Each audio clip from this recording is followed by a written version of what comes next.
Chapitre 4. Nouveau sommet, nouvelle limite.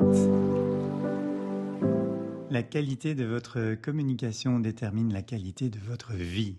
Anthony Robbins. À 4h30 du matin, bien avant que le soleil ne commence à percer l'obscurité, Joy se prépare pour une nouvelle expédition qui promet d'être mémorable. Elle part à la découverte du Doi Intanon, le point culminant de la Thaïlande, souvent surnommé d'ailleurs le toit de la Thaïlande. C'est l'occasion parfaite pour se connecter avec la nature et peut-être trouver des réponses aux grandes questions qui résonnent en elle sur son avenir. En montant dans la navette, elle est accueillie par l'enthousiasme contagieux du chauffeur thaïlandais. « Madame Joy, vous allez voir quelque chose de merveilleux. C'est pour cela que nous partons si tôt », s'exclame-t-il dans un anglais approximatif. Joy, encore obsédée par le manque de sommeil lié à son réveil trop matinal, ne peut s'empêcher de penser que son sourire est aussi large que sa couette de lit. Le bus se met en route, faisant halte d'hôtel en hôtel. À chaque arrêt, de nouveaux aventuriers montent à bord. Certains frottant encore le sommeil de leurs yeux, mais tous animés d'une impatience palpable. Voilà qu'un homme, visiblement déphasé, monte en pyjama, provoquant chez Joy un rire étouffé. Espérons qu'il se souvienne au moins de mettre des chaussures avant d'atteindre le sommet, pense-t-elle en riant intérieurement. Ces préparatifs matinaux, mêlés à l'air frais qui commence à se frayer un chemin à travers les fenêtres entr'ouvertes de la navette, rendent l'ambiance énergique. Chacun partage la même anticipation silencieuse, celle de découvrir les merveilles cachées du toit de la Thaïlande à l'aube naissante. Joy s'amuse à observer ses compagnons de route, chacun apportant un peu de leur monde dans l'espace confiné de la navette. Un couple âgé, germanophone, reste tranquille dans son coin, muré dans un silence qui suggère qu'ils sont encore plongés dans les bras de Morphée, plutôt que d'être prêts pour une aventure matinale. 4 jeunes femmes américaines dont l'énergie est palpable chuchotent avec excitation leurs exploits nocturnes en discothèque, riant parfois un peu trop fort pour l'heure. Une famille chinoise déjà en plein pique-nique semble avoir apporté la moitié de leur cuisine avec eux. Leurs bouchées sont échangées avec un sérieux qui contraste fortement avec l'insouciance des jeunes fêtardes. Soudain, un homme au style typiquement italien monte à bord. Sa décontraction à une telle heure est presque provocante. Avec un sourire chaleureux, mais légèrement envahissant, il hoche la tête vers Joy, qui mal à l'aise baisse les yeux pour éviter une interaction trop poussée. Peu après, un jeune homme d'une trentaine d'années fait son entrée. Son allure est engageante et sa présence rassurante. S'adressant à Joy en anglais, mais avec un accent français prononcé, il lui demande avec une politesse charmante « Puis-je m'asseoir ici ?» en indiquant la place à côté d'elle. Sa voix est chaude et son regard est direct et bienveillant. « Bien sûr !» répond Joy en français avec un sourire accueillant. Elle se sent immédiatement à l'aise avec lui. « Oh, vous parlez français ? Je pense que mon accent m'a trahi. Je m'appelle Jordan. Enchanté, j'ai hâte de découvrir ce fameux sommet. » Répond Jordan, une lueur d'excitation dans les yeux. Tandis que la navette serpente à travers les montagnes, Joy se retrouve absorbée dans une conversation décontractée qui fait rapidement oublier son petit jeu d'observation des nouveaux arrivants. Arrivé au sommet, le conducteur, un brin théâtral, les invite à descendre avec un geste ample, proclamant « Regardez, regardez !» Joy scrute les environs mais ne voit rien d'autre que la végétation luxuriante de la jungle, qui s'étend d'ailleurs à perte de vue. « Tu vois quelque chose, toi, Jordan ?» demande-t-elle à un sourcil levé.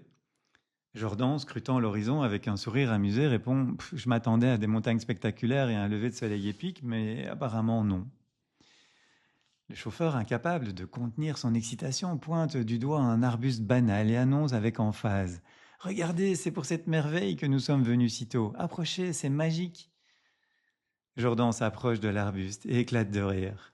Il y a du givre dessus. Waouh! Joy, moitié amusé, moitié exaspéré, lance au chauffeur. C'est pour ça qu'on s'est levé à 4h30 ? Mais mon ami, tu vas venir dégivrer ma voiture tous les matins en Belgique si tu trouves ça si exceptionnel. Le chauffeur la regarda d'un air perplexe, ne comprenant ni le français, ni la non-explosion de joie de Joy. Il choisit d'ignorer la réaction, pensant sans doute en son fort intérieur à quelque expression proche du fameux « Ils sont tous fous, ces Gaulois ». Il leur indique la direction vers le sommet de la montagne en leur annonçant Un ancien roi de Thaïlande y repose, vous verrez. Durant l'ascension, Jordan partage sa passion pour la nature et pour l'humanité, chaque voyage étant une source d'inspiration pour son travail.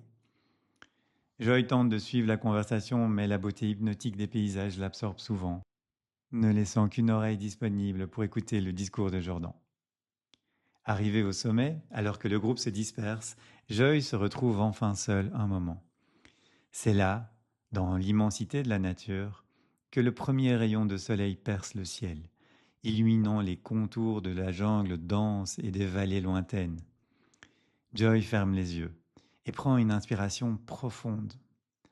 En les rouvrant, elle s'imbibe de la tranquillité et de la beauté de l'instant présent, de ce spectacle étourdissant, aux détails tous plus vifs et plus colorés. Marquant un peu plus son pas, elle rejoint Jordan. Ils décident de suivre un chemin indiqué par un écriteau en thaïlandais incompréhensible pour eux. Arrivés au sommet, après avoir traversé une clairière parsemée de fleurs sauvages et entourée d'arbres ancestraux, ils découvrent un site peu ordinaire. Il s'agit bien de la tombe d'un ancien roi de Thaïlande, un lieu sacré, enveloppé dans une brume aux reflets mystiques. Le guide local, un homme âgé au visage marqué par les années, attend patiemment. Ses mains légèrement tremblantes, il se lance dans un conte avec une parole nourrie de respect et d'une certaine solennité. Nous sommes ici sur l'un des sites les plus sacrés de la Thaïlande. C'est ici que repose le roi Intawi Chayanon, connu pour son amour profond de la nature, pour son engagement à préserver ses forêts. Il désigna alors une stèle couverte de petites offrandes florales et de bougies qui brillent doucement sous les premières lueurs du soleil. Jordan, visiblement surpris par le contexte, se tourne vers Joy. Pourquoi choisir de reposer éternellement ici parmi ces montagnes alors qu'on est un roi? Touché par la majesté du lieu, Joy se rappelle ses moments de méditation avec Kunti Nao, lorsqu'elle plongeait dans le vase de l'univers. Jordan, tu sais, c'est peut-être pour se rapprocher des étoiles bien au-delà de notre propre existence. Elle se rapproche de la tombe, caresse doucement la pierre froide et d'un geste de respect dépose une petite fleur cueillie en chemin. En tout cas, moi, c'est le message que je choisis de retenir. Alors qu'il s'apprête à s'éloigner de la tombe, Joy est interpellé par le silence du lieu. Ce moment solennel au sommet de Donintanon la marque profondément. Sans véritablement savoir pourquoi, elle ressent encore plus de détermination pour poursuivre une voie qui contribuerait positivement au monde. La présence du passé, tangible et solide sous ses doigts, lui rappelle que chaque pas, chaque action compte dans la grande trame de l'histoire. Les deux comparses reprennent leur promenade jusqu'à un rocher offrant un point de vue somptueux. Ils partagent un long moment de contemplation silencieuse, au rythme lent du soleil poursuivant son ascension. Dans ce cadre idyllique, après avoir raconté sa vie en détail, Joy se sent suffisamment en confiance pour partager avec Jordan ses réflexions sur son désir de contribuer à quelque chose de plus grand qu'elle-même, pour rééquilibrer la planète. Jordan écoute attentivement, hochant la tête en signe de compréhension et d'encouragement. Tu sais, Joy, parfois les réponses à nos plus grandes questions se trouvent juste devant nous, non pas dans les étoiles, mais dans les opportunités qui se présentent. Les plus grands changements dans ma vie sont venus de rencontres avec des personnes inspirantes. Jordan arrête son discours net. Il ressent une vibration dans son échine. Il pointe du doigt une colline vers un petit village quasi perdu dans la jungle environnante. Joy, mon destin m'appelle. Je vais me rendre là-bas maintenant, je sens que je dois y aller. J'ai beaucoup apprécié notre rencontre. Puisque tu fais le tour de l'Asie, je te propose de nous retrouver au Cambodge à la fin du mois. Joy, surprise par cette proposition soudaine, réalise qu'elle n'a pas vraiment écouté Jordan jusqu'ici, se contentant d'un dialogue convenu. Il lui a probablement déjà expliqué la raison de sa présence ici, mais elle a dû la manquer. Malgré cela, elle ressent le désir de le revoir et se laisse guider par son instinct. Avec plaisir, Jordan. Bonne route. Tenons-nous informés de la suite de nos aventures. Elle lui répondit avec un grand sourire. Jordan se lève et se dirige vers la colline. Joy prend le chemin inverse, la voie du retour, rejoignant la plupart des autres participants. Elle se sent comme revigorée par l'échange avec Jordan. La beauté naturelle qui l'entoure y est sans doute aussi pour beaucoup. En pensant aux bribes de leur conversation, elle sourit, ressentant une vague d'inspiration pour ses futurs projets de contribution humanitaire ou environnementale. De retour à la navette, l'homme à l'apparence italienne s'assied à côté d'elle. Avec sa voix chaleureuse et son accent si distinctif, il se présente. Je m'appelle Ricardo, enchanté de te rencontrer, Joy. Ses manières sont polies et son sourire est engageant. Elle acquiesce et lui rend son sourire, mettant de côté son premier ressenti pour lui donner une chance. Pendant le trajet vers le restaurant, ils engagent une conversation légère. Ricardo est charmant, il semble sincèrement intéressé par les aventures de Joy. Il partage également ses propres expériences de voyage, ses passions, ce qui rend le trajet très agréable et rapide. Arrivé au restaurant, les odeurs alléchantes de la cuisine thaïlandaise accueillent le groupe affamé. Joy se laisse tenter par une variété de plats locaux. Alors qu'elle savoure son repas, elle ne remarque pas immédiatement que Ricardo continue à s'asseoir à ses côtés, maintenant la conversation. Ils rient et partagent des anecdotes sur leur voyage. Cela crée une atmosphère détendue. Après le repas, le groupe est invité à une courte activité de promenade en éléphant dans un camp local. Ricardo, toujours aussi charmant, accompagne Joy. Ils montent ensemble sur le même éléphant. Pendant que l'animal majestueux les balade à travers le paysage forestier, Ricardo exprime son amour pour les animaux et la nature. Joy en profite pour prendre un selfie qu'elle envoie directement à Marc, montrant ainsi à Ricardo que son cœur est déjà bien pris. La suite de la journée se déroule sans encombre. Joy rentre juste avant le repas à l'hôtel. Après s'être rafraîchie et restaurée, elle retourne dans les jardins pour repasser les moments de la journée en vue. Elle se souvient de sa rencontre avec Jordan, si fluide, de ses échanges avec Ricardo, agréable, mais laissant un drôle de sentiment en elle qu'elle n'arrive pas à définir. Ce n'est qu'au retour dans sa chambre d'hôtel que Joy comprend.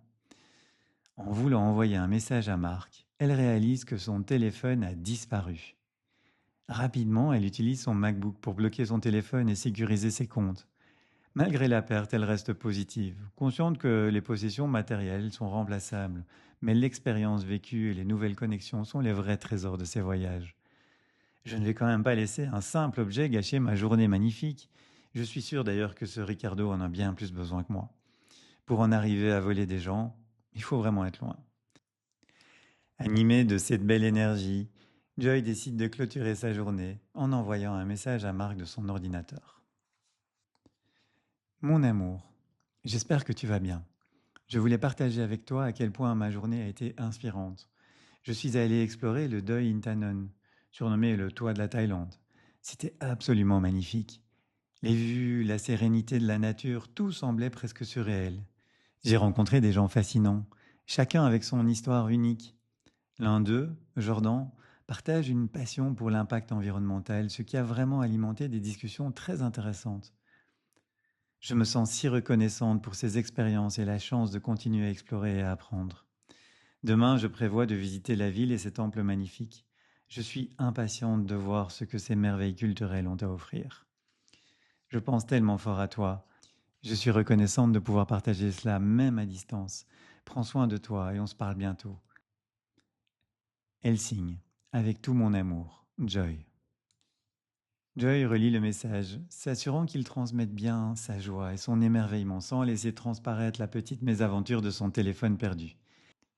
Satisfaite d'elle-même, elle envoie le message, en ressentant déjà la joie de Marc quand il lira ces mots. Joy réfléchit à ses interactions de la journée. Elle se promet d'être plus attentive à ses premières impressions dorénavant et de ne pas baisser la garde trop rapidement lorsque son instinct lui suggère le contraire. Et avant de s'endormir, elle note sur un petit carnet de l'hôtel sur sa table de chevet. Dorénavant, je m'engage à mieux cadrer mes futures rencontres. Il est essentiel de rester vigilante et fidèle à mes intuitions. Et avant de s'endormir, elle s'auto-suggère. Ce sera le thème de ma routine matinale demain matin.